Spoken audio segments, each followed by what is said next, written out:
Olá, meus queridos, como vão vocês? Meus queridos, lá na Filadélfia, nos Estados Unidos, eles têm um sino que logo quando eles colocaram esse sino lá, 200 anos atrás, ele apareceu uma rachadura nesse sino, né? E eu vou contar para vocês quando que aconteceu o real momento onde que o Paul McCartney viu que ele e o restante dos Beatles, essa sociedade realmente tinha acabado.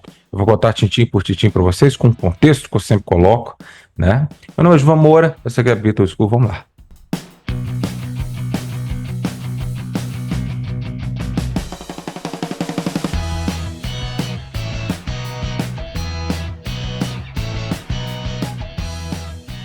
Olá, meus queridos, o que foi que aconteceu? O que foi que aconteceu? Que primeiro eu preciso fazer um pedido de desculpas a parte do meu público, né? Mas um pedido de desculpas legal, eu acho que ninguém vai ficar bravo, não assim eu espero, né?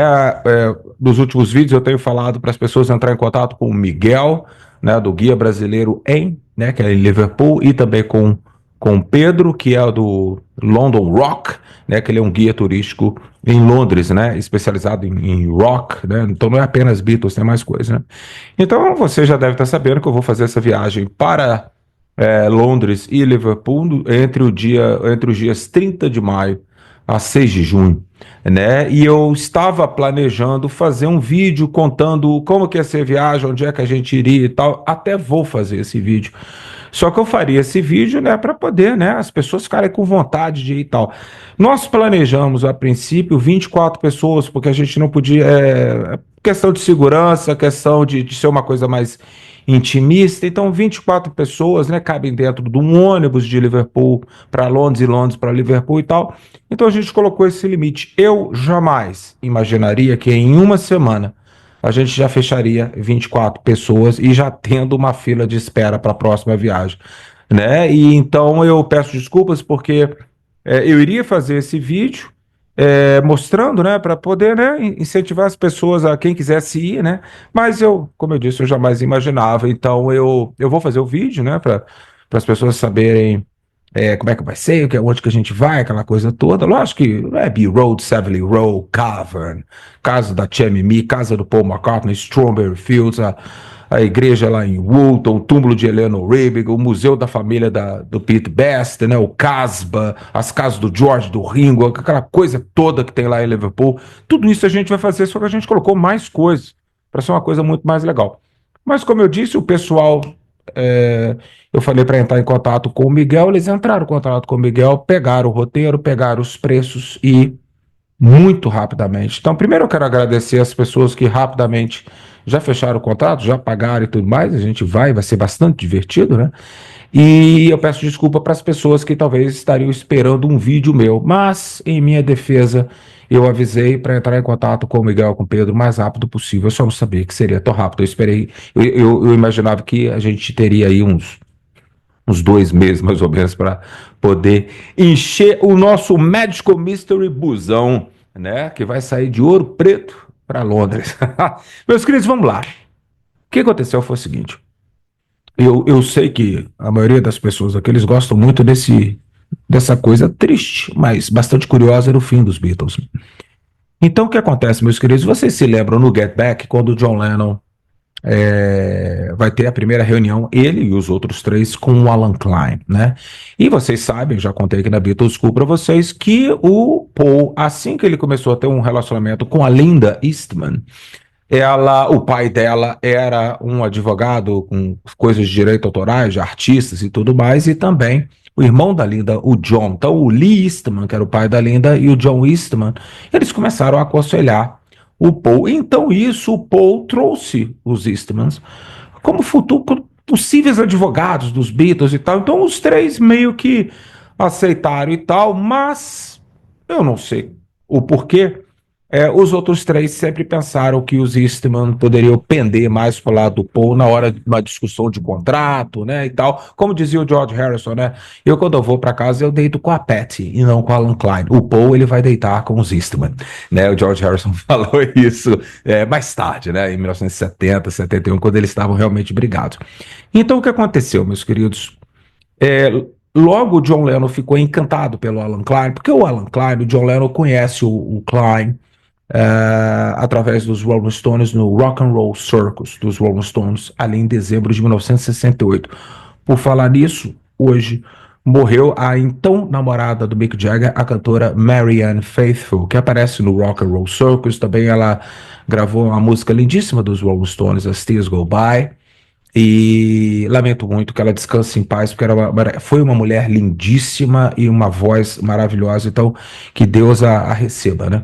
Então, o que aconteceu? Então, o John conhece ele e tal, e eles marcam de se encontrar. Então, ali mais depois do dia 20, eles já estavam na Apple, gravando ali o que viria a ser o Get Back, né? Então, o John, eles têm essa primeira reunião e o Paul foi na reunião, escutou tudo que tinha para ouvir. Por quê? Porque no dia anterior, o John teve um encontro com o Alan Klein num hotel em Londres e o Alan Klein fez o dever de casa.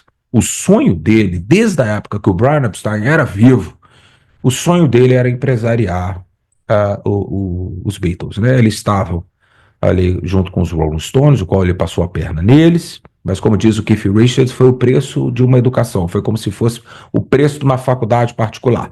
A gente aprendeu muita coisa com o Alan Klein, boas e ruins, né? Mas o Alan Klein mostrou ao John todo o seu conhecimento sobre os Beatles e sobre o John Lennon. Mas mais ainda, o Alan Klein foi muito esperto. E no meio da reunião ele vira para a Yoko Ono e fala: "E você, querida, o que que você quer?" Isso encantou o John Lennon, porque foi a primeira vez naquele mundinho que ele tinha ali em Londres. Foi a primeira vez que alguém olhou para a Yoko Ono e perguntou para ela: "E você, querido?" E tal. E a Yoko tinha cheio de planos e tal. E o Alan Klein já havia estudado a Yoko Ono. Então ele vai e joga, como eu falo com vocês, aquele pagodão no ouvido da Yoko. O John Lennon, bobo, achou aquilo barato e tal. E foi uma pergunta que eu me fiz por muitos anos: por que que George e Ringo penderam para o lado do John e não para o lado do Paul? Sendo que era o John que estava com aquela mulher, o qual começou muitas brigas. Mas por que que George e Ringo? Eu vou explicar para vocês. O que aconteceu que nas primeiras reuniões, os Eastman, já sabendo, porque ambos vinham de Nova York, os Eastman e Alan Klein. Então eles já tinham tido confrontos ali, um já sabia do outro pelos jornais, coisas que os quatro Beatles não tinham a menor ideia, porque essas coisas aconteciam em Nova York. Então o que aconteceu? Logo, os Eastmans falam com o Paul, falam: "Esse aí, meu querido, é tubarão. Esse aí, se ele pegar os Beatles, vocês vão perder tudo que vocês tinham." Já o Alan Klein mostra para o John Lennon, tipo assim: "Eu vou salvar tudo que você tem." E o John Lennon estava morrendo de medo, porque em 68, o Paul, vendo que o dinheiro da Apple estava indo pelo ralo, o Paul procurou um contador que havia recuperado todo o sistema ferroviário da Inglaterra que estava falido, né? E, então o que aconteceu? O Paul falou assim: pô, vou chamar esse cara. Então ele chama esse cara. Só que eu não sei por que diabos o Paul não estava na Apple no dia. Então, o John Lennon que vai receber esse cara. Então, o John Lennon pega lá seus livros lá de contabilidade da Apple e falou assim: "Ó, a gente está com esse problema, dá uma olhada, o que que você pode fazer?" Ele olhou e ele deu um conselho para os Beatles. Ele falou o seguinte: "Ó, foca em fazer música, porque de resto, pelo que eu tô vendo aqui, é só cagada que vocês estão fazendo. Apple Retail, Apple Electronics, né, Magic Alex, aquela Apple Boutique, acaba com essas coisas todas, porque não é para vocês empresariar outros artistas." Eles tinham James Taylor, eles tinham, ainda não tinha Billy Preston, mas eles já tinham o James Taylor, já tinha Mary Hopping, já tinha o Badfinger, que na época chamava The Ives, né? E tal, tipo assim, ó, se vocês querem empresariar, vai ter que ser bom, porque o de resto, meu filho, vocês estão perdendo dinheiro, vocês estão dando dinheiro para poeta, para cara para fazer vídeo, filmes e tal, o dinheiro de vocês está. Lógico que os Beatles, quando eles foram montar a Apple, qual que era o objetivo? O governo ia comer os ganhos deles de qualquer maneira. Então, se eles construíssem uma empresa, o qual eles pegassem esse dinheiro e ajudassem outros artistas, esse dinheiro, em vez de ir como tributo para a rainha, igual eles falavam, esse dinheiro poderia ficar com eles, ele ia ajudar outras pessoas. Basicamente era isso. É muito mais profundo, mas eu não vou ficar aqui dando aula de economia, porque eu nem sei dessas porra. Então o que aconteceu? Ele deu essa dica pro John Lennon e tal. E o John ficou assim: Por quê? Ele falou assim, porque vocês vão perder tudo em 6 meses. E essa história é famosa, eu tenho quase certeza que vocês conhecem. Então o John virou pro povo e falou assim, não, eu preciso de alguém que arrume minhas finanças. E os Eastmans não pareciam ser essas pessoas. Aí pior, eram da família da então namorada do povo, que aí nem casados eles eram ainda, né? Então o John ficou encantado com Alan Klein e tal. Então, numa das primeiras reuniões, os Eastman tomaram uma atitude muito estranha, porque em vez deles tentarem confrontar o Alan Klein através de números, através do seu plano não serve, tal, aquela coisa, não, eles foram para o lado pessoal. Já chamou o homem de canalha, de safado, de tubarão.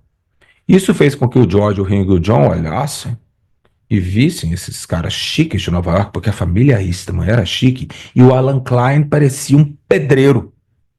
Então, como eles vieram da Liverpool, né, industrial, portuária, aquela coisa, era muito mais fácil o Ringo e o George e o John olharem para o coitadinho do Alan Klein, enquanto o Paul, que sempre foi mais elegante, mais culto, sempre gostou da pompa e tal, o Paul estava com esses almofadinhas, segundo John Lennon, vindo de Nova York. Então, tem esse confronto. Mas aí, o Alan Klein, um dia, tinha uma próxima reunião, e os Eastmans viraram para o Paul e falaram o seguinte, ó, a gente tem esse problema da NIMS, porque a NIMS que pertencia ao Brian Epstein, os Beatles tinham 10% dela. Então, quando o Brian morre em 67, a NIMS, os Beatles tinham 10% da NIMS, mas a NIMS tinha um mundo de porcentagem da Northern Songs. Eram as músicas dos Beatles, né? Inclusive algumas do George. E aí o que aconteceu? O Clive Epstein, irmão do Brian Epstein, e sua mãe Queenie Epstein, eles oferecem os Beatles, mas os Beatles ficam naquela, não sei que, papá. Entra o tal de Lou Grade, que era dono da ATV, e ele joga um pagode muito fácil pro Clive Epstein. Esses moleques vão se separar. E o preço aí da Northern Songs, o qual o famoso Dick James tinha colocado pública, que qualquer um poderia comprar, isso aí, meu filho, eles se separando, isso aí vai pro lixo. Não iria, né? Mas era a percepção da época. Então o Dick James vai e vende a Northern Songs. E o Clive Epstein e a Queenie decidem vender para o Lou Grade a parte deles que cabia da Nimes, que era uma grande porcentagem da Northern Songs. Então o Lou Grade pegou tudo nisso. Então o John Paul já se ferraram aí.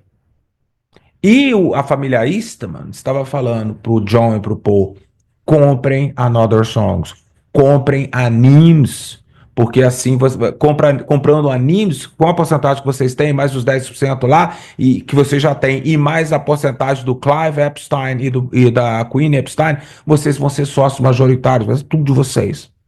Só que eles demoraram demais. E o Alan Klein começou meio que a melar isso aí. Então você vai falar, o Alan Klein vai se ferrar. Calma. Os Eastons viraram pro Paul e falaram o seguinte, se eu fosse você, começava a investir seu dinheiro. Então, se eu fosse você, eu compraria mais ações da Northern Songs. Então, o Paul comprou bastante. Então, teve uma reunião e os Eastman chegaram e começaram a falar isso e tal, que foi culpa do Alan Klein.